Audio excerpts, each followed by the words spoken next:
ബഹുമാനപ്പെട്ട ജോയ്സ് അച്ഛൻ, വേദിയിലിരിക്കുന്ന ബഹുമാന്യരായ വൈദിക അൽമായ സഹോദരന്മാരെ, എന്നെ ശ്രവിക്കുന്ന ഇവിടെയുള്ള ആളുകളെ, നല്ലവരായ നാട്ടുകാരെ, ഈ സമരത്തെപ്പറ്റി ചിന്തിക്കുമ്പോൾ ഈ വർഷം കേരളം മഹത്തായ ഒരു സമരത്തിൻ്റെ 100-ാം വാർഷികം ആഘോഷിക്കുകയാണ്. 1924 25 വർഷം, ഒരു വർഷം മുഴുവൻ നീണ്ടുനിന്ന വൈക്കം സത്യാഗ്രഹത്തിൻ്റെ 100-ാം വാർഷികം ഈ മാർച്ച് 30-ന് വാർഷികം പൂർണ്ണമാവുകയാണ്. ഇത് നടന്നത് നമുക്കറിയാം, വൈക്കത്താണ് നടന്നത്. വൈക്കത്ത് ഈ സമരം നടക്കാനുള്ളൊരു കാരണം നിങ്ങൾക്കറിയാം. വൈക്കം ക്ഷേത്രത്തിലേക്ക് 4 വഴികളുണ്ട്, 4 ദിക്കുകളിൽ നിന്നുള്ള വഴികൾ. ഈ വഴികളിലേക്കൊന്നും അവിടെയുള്ള അധസ്ഥിതർക്ക് പ്രവേശനമില്ല. പ്രവേശനമില്ലാത്തത് കൊണ്ട് അവർ കുറേ നാളുകൾ സഹിച്ചുകൊണ്ടിരുന്നു. എന്നാൽ 1924 മാർച്ച് 30-ാം തീയതി അവരാ 4 ഗേറ്റുകളും അല്ലെങ്കിൽ 4 വഴികളും തടഞ്ഞ് പിക്കറ്റ് ചെയ്ത് അവരാദ്യമായിട്ട് തങ്ങളുടെ അവകാശവാദം ഉന്നയിച്ചു. എന്താ അവർ ഉന്നയിച്ചതെന്നറിയോ? ഞങ്ങൾക്ക് ഈ വഴികളിലൂടെ നടക്കാനുള്ള അവകാശം കിട്ടണം. അതാണ് അവർ ആവശ്യപ്പെട്ടത്. നമുക്കിന്നത് തോന്നും, എത്ര നമ്മുടെ കേരളം എത്രമാത്രം നവോത്ഥാനത്തിന് പിന്നിലായിരുന്നുവെന്ന്. അന്ന് അവർ ആവശ്യപ്പെട്ട് കഴിഞ്ഞപ്പോഴത്തേനും ഒരു ക്രൂരമായിട്ട് പീഡിപ്പിക്കപ്പെട്ടു. 500 പേരാണ് അറസ്റ്റ് ചെയ്യപ്പെട്ടത്. അനവധി ആളുകൾ അവർ പീഡിപ്പിച്ചു, പോലീസ് പീഡിപ്പിച്ചു, അന്നത്തെ സവർണ വിഭാഗക്കാർ പീഡിപ്പിച്ചു. ഈ ഒരു കത്തോലിക്ക സഭയിലെ എറണാകുളം അതിരൂപതയിലെ നടത്തുന്ന ഈ സത്യാഗ്രഹ സമരത്തിന് അല്ലെങ്കിൽ ഈ പ്രാർത്ഥനാ യജ്ഞത്തിന് വൈക്കം ക്ഷേത്രത്തിൽ നടന്ന ഈ സത്യാഗ്രഹവുമായിട്ട് എന്ത് ബന്ധം എന്ന് നിങ്ങൾ ചോദിച്ചേക്കാം, അല്ലെ ചിന്തിച്ചേക്കാം. നമ്മൾ മനസ്സിലാക്കേണ്ട ഒരു കാര്യം, 1924-25 കാലഘട്ടത്തിലും അതിന് പിന്നിലും നമ്മുടെ ഈ കേരളത്തിലുള്ള അല്ലെങ്കിൽ ഇന്ത്യയിലുള്ള ക്ഷേത്രങ്ങൾക്കുള്ളിൽ പ്രവേശിക്കാനും അതിൻ്റെ മുന്നിലൂടെ നടക്കുവാനും ഇവിടെയുള്ള അധസ്ഥിതർക്ക്, ദളിതർക്ക് അവകാശമുണ്ടായിരുന്നില്ല. എന്നാൽ ഇതിനെതിരെ സമരം ചെയ്യാൻ കോഴിക്കോടുള്ളവരോ കണ്ണൂരുള്ളവരോ കാസർഗോഡുള്ളവരോ തിരുവനന്തപുരത്തുള്ളവരോ മുന്നോട്ട് വന്നില്ല. അതിന് വരാത്തതിന് പല കാരണങ്ങളുണ്ടാവാം. എന്നാൽ വൈക്കത്തുള്ള സഹോദരങ്ങൾ ഇത് അനീതിയാണ് എന്ന് പറഞ്ഞുകൊണ്ട് മുന്നോട്ട് വരികയും സമരം ചെയ്യുകയും ചെയ്തു. ഈ കാലഘട്ടത്തിൽ പലരും ചോദിക്കുന്നൊരു ചോദ്യമുണ്ട്, സീറോ മലബാർ സഭയിലെ എറണാകുളം രൂപതക്കാർക്ക് എന്താ കൊമ്പുണ്ടോ? നിങ്ങൾക്ക് മാത്രം എന്താണ് പ്രശ്നം? ഇതേ പ്രശ്നമാണ് പണ്ടും ചോദിച്ചത്, വൈക്കത്തുകാർക്ക് എന്താണ് പ്രശ്നം? നിങ്ങൾക്കും മറ്റുള്ളവരെ പോലെ അങ്ങ് അതിൽ നടക്കാതിരുന്നാൽ പോരെ? മറ്റ് സ്ഥലത്തുള്ളവരൊന്നും അമ്പലത്തിന് മുന്നിൽ കൂടെ നടക്കുന്നില്ലല്ലോ. അവരൊക്കെ വഴിമാറിയല്ല നടക്കുന്നത്. അവരൊക്കെ ഉയർന്ന ജാതിക്കാർ വരുമ്പോഴത്തേനും തമ്പ്ര എന്നും പറഞ്ഞുകൊണ്ട് വഴിമാറി നടക്കുന്നില്ലേ? അങ്ങനെ ചെയ്താൽ പോരെ? എറണാകുളം അങ്കമാലി അതിരൂപതയിലെ ദൈവജനം ഒന്നാകെ പറയുന്നു, മെത്രാനും കർദിനാളും വൈദികനും സിസ്റ്ററും, അൽമാരെന്നുള്ള വാക്ക് എനിക്ക് ഇഷ്ടമുള്ള ഒരു വാക്കല്ല, അൽമാരെന്നുള്ള വാക്ക് ഉപേക്ഷിക്കേണ്ടതാണ്. ദൈവജനം മുഴുവനും, സഹോദരന്മാർ മുഴുവനും ഒന്നാണ്, ഒരുപോലെയുള്ളവരാണ്, ഒരേ അവകാശമുള്ളവരാണ്. നിങ്ങൾ അനീതി ചെയ്താൽ ഞങ്ങൾ ചോദിക്കും എന്ന് പറയാനുള്ള ധൈര്യം എറണാകുളം കാണിച്ചു. അതുകൊണ്ടാണ് നിങ്ങൾ പീഡിപ്പിക്കപ്പെടുന്നത്. അന്ന് വൈക്കംകാർക്കുണ്ടായ എല്ലാ പീഡനവും നിങ്ങൾക്കും ഉണ്ടാവും. ഒരൊറ്റ ദിവസം 500 പേരെയാണ് പോലീസ് സ്റ്റേഷനിൽ കൊണ്ടുപോയി പീഡിപ്പിച്ചത്. അന്നത്തെ പോലീസ് എന്ന് പറയും, ഇന്നത്തെ പോലീസല്ല, മഹാരാജാവിന്റെ ഭടന്മാരാണ്. തിരുവിതാംകൂർ മഹാരാജാവിന്റെ ഭടന്മാർ നന്നായി പീഡിപ്പിച്ചു.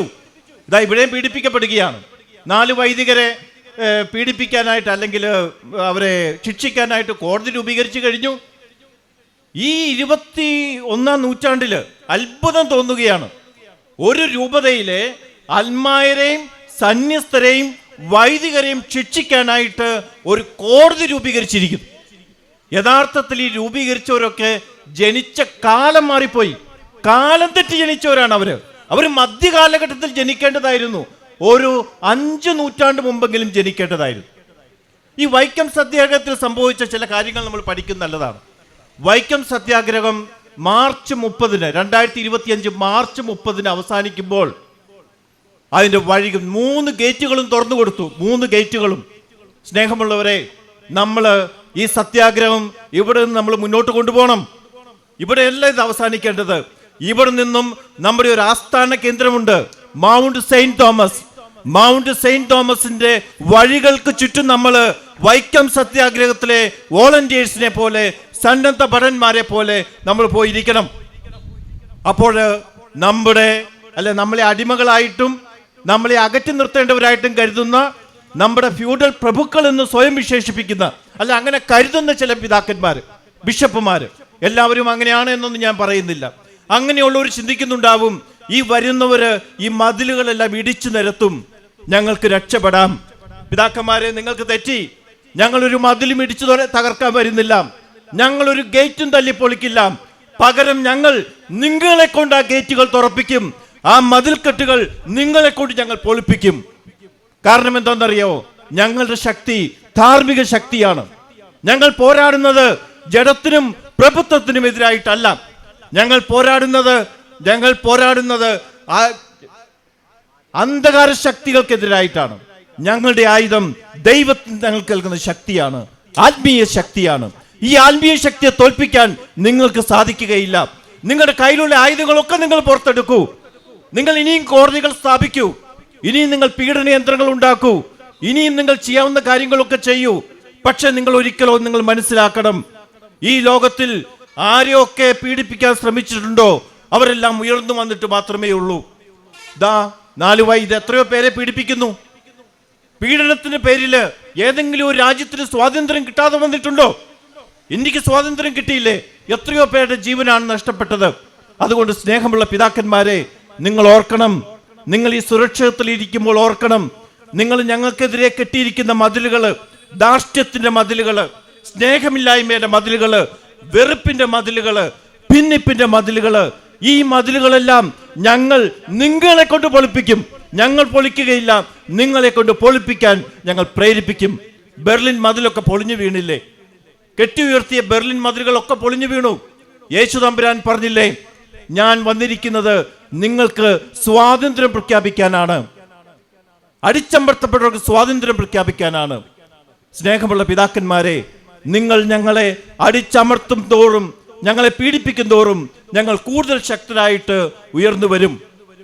ഞാൻ പറയാൻ ആഗ്രഹിക്കുന്നത്, ഇപ്പോൾ ഇവിടെ നടക്കുന്ന സംഭവം, ഈ സമരം, ഇന്ന് വൈക്കം സത്യാഗ്രഹം എങ്ങനെ രേഖപ്പെടുത്തിയോ അതുപോലെ തന്നെ രേഖപ്പെടുത്തപ്പെടും. ഒരു സംശയവുമില്ല. കത്തോലിക്ക സഭയില് സമത്വത്തിന് വേണ്ടി, നീതിക്ക് വേണ്ടി, തുല്യതയ്ക്ക് വേണ്ടിയുള്ളൊരു പോരാട്ടം എറണാകുളം അങ്കമാലി അതിരൂപതയില്, അങ്കമാലിയുടെ മണ്ണിൽ ജോയ്സ് അച്ഛന്റെ സത്യാഗ്രഹത്തോടുകൂടി ആരംഭിച്ചുവെന്ന് ചരിത്രം രേഖപ്പെടുത്തും. ഒരു സംശയവുമില്ലത്. നിങ്ങൾ മനസ്സിലാക്കണം, 1925 അതിലെ വഴി നടക്കാനുള്ള അനുവാദം ശ്രീ ചിത്ര തിരുനാൾ ബാലരാമവർമ്മ നൽകുകയുണ്ടായി. എന്നാൽ അതിനേക്കാൾ പ്രധാനപ്പെട്ട ഒരു സംഭവം നടന്നത് 1936 നവംബർ 12 ക്ഷേത്രപ്രവേശന വിളംബരം. എങ്ങനെയാണ് ഈ ക്ഷേത്രപ്രവേശന വിളംബരം ഉണ്ടായത്? ആ വിളംബരം ഉണ്ടാകാനുള്ള കാരണം എന്താണ്? ഈ വൈക്കം സത്യാഗ്രഹമാണ്. വൈക്കം സത്യാഗ്രഹത്തിൽ നിന്ന് ഊർജം ഉൾക്കൊണ്ടാണ് 1931-32 കാലഘട്ടത്തിൽ എവിടെ നടന്നത്? നമ്മുടെ ഗുരുവായൂർ സത്യാഗ്രഹം നടക്കുന്നത്. അപ്പൊ ഞാൻ പറഞ്ഞു വരുന്നത്, ഒരു സംശയമില്ല, ചരിത്രത്തിൽ ഈ പോരാട്ടം രേഖപ്പെടുത്തപ്പെടുക തന്നെ ചെയ്യും. നമ്മുടെ കത്തോലിക്ക സഭയുടെ വലിയൊരു നവോത്ഥാനത്തിന്റെ, വലിയൊരു ഉയർത്തെഴുന്നേൽപ്പിന്റെ, വലിയൊരു സ്വാതന്ത്ര്യത്തിന്റെ, നന്മയുടെ ഒരു ഏടായിട്ട് ഈ സത്യാഗ്രഹവും അടയാളപ്പെടുത്തുമെന്ന് ഉറക്കെ പ്രഖ്യാപിച്ചുകൊണ്ട്, ജോയ്സ് അച്ഛന് അഭിവാദ്യം അർപ്പിച്ചുകൊണ്ട് ഞാൻ എൻ്റെ വാക്കുകൾ നിർത്തുന്നു. നിങ്ങൾക്ക് നന്ദി, നമസ്കാരം.